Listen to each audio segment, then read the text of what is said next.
ಇನ್ನು ಉದ್ಯಮಿ ಜೀವ ಆತ್ಮಹತ್ಯೆ ಪ್ರಕರಣಕ್ಕೆ ಸಂಬಂಧಪಟ್ಟಂತೆ ಇವತ್ತು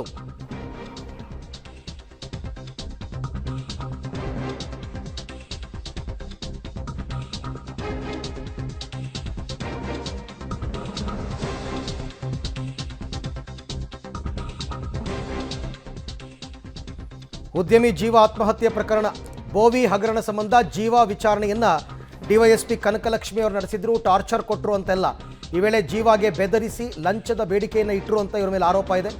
ಆ ಸಂದರ್ಭದಲ್ಲಿ ಡೆತ್ ನೋಟ್ ಬರೆದಿಟ್ಟು ಆತ್ಮಹತ್ಯೆ ಮಾಡಿಕೊಂಡಿದ್ದರು ಜೀವ. ಇವೆಲ್ಲ ಗೊತ್ತಿರುವಂಥ ಕಥೆ. ಬನಶಂಕರಿ ಠಾಣೆಗೆ ದೂರು ನೀಡಿದ್ರು ಜೀವ ಅವರ ಸಹೋದರಿ.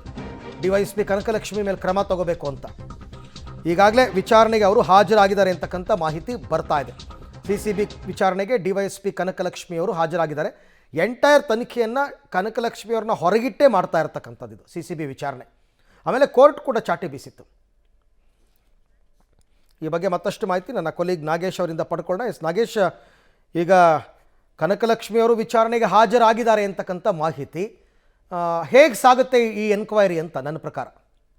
ಅರವಿಂದ್, ಜೀವ ಆತ್ಮಹತ್ಯೆ ಪ್ರಕರಣ ಆದ್ಮೇಲೆ ಅವರು ಡೆತ್ ನೋಟ್ ನಲ್ಲಿ ಡಿವೈಎಸ್ಪಿ ಕನಕಲಕ್ಷ್ಮಿ ಅವರ ಹೆಸರನ್ನ ಉಲ್ಲೇಖ ಮಾಡಿ ಆತ್ಮಹತ್ಯೆಯನ್ನು ಮಾಡಿಕೊಂಡಿದ್ರು. ಅದಾದ ಬಳಿಕ ಪ್ರಕರಣದ ತನಿಖೆಯನ್ನ ಸಿಸಿಬಿಗೆ ವರ್ಗಾವಣೆ ಮಾಡಿ ಆದೇಶವನ್ನ ಮಾಡಲಾಗಿತ್ತು. ಹಾಗಾಗಿ ಸಿಸಿಬಿ ಸ್ಪೆಷಲ್ ಎಂಕ್ವೈರಿ ಎಸಿಪಿ ನೇತೃತ್ವದಲ್ಲಿ ತನಿಖೆಯನ್ನ ಮಾಡಲಾಗ್ತಾ ಇದೆ. ಈ ಒಂದು ಪ್ರಕರಣಕ್ಕೆ ಸಂಬಂಧಪಟ್ಟಂತೆ ಹೇಳಿಕೆಯನ್ನ ದಾಖಲಿಸಿಕೊಳ್ಳಲಿಕ್ಕೆ ಡಿವೈಎಸ್ಪಿ ಕನಕಲಕ್ಷ್ಮಿ ಅವರಿಗೆ ನೋಟಿಸ್ ಅನ್ನ ನೀಡಲಾಗಿತ್ತು. ಹಾಗಾಗಿ ಡಿವೈಎಸ್ಪಿ ಕನಕಲಕ್ಷ್ಮಿ ಅವರು ಇವತ್ತು ಸ್ಪೆಷಲ್ ಎಂಕ್ವೈರಿ ಎಸಿಪಿ ಅವರ ಮುಂದೆ ವಿಚಾರಣೆಗೆ ಹಾಜರಾಗಿರುವಂತದ್ದು.